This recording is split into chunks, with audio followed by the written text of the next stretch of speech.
দিচ্ছি রুই মাছের কালিয়ে এই যে আদা জিরে গরম মশলা রাখি কষাইয়ে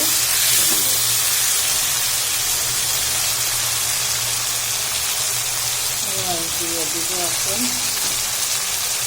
এই যে তেল দিয়ে দিচ্ছি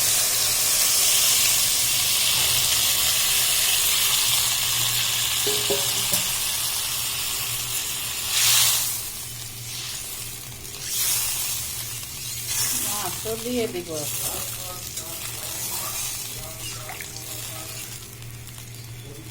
মশলার তরকারি খেতে চাই না তারপরেও একটু একটু মশলা না দিলে মাছের তো ভালোই লাগে না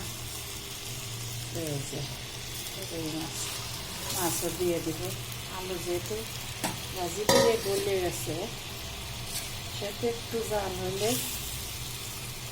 গরম মশলার গুঁড়া দিয়ে নামাই দিব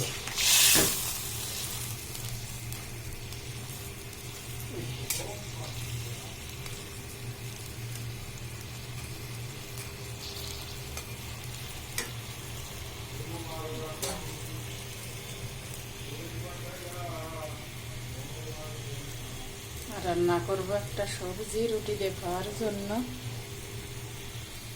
সেটাও ভিডিও করে দেবো না দেখেন তোমরা সবাই।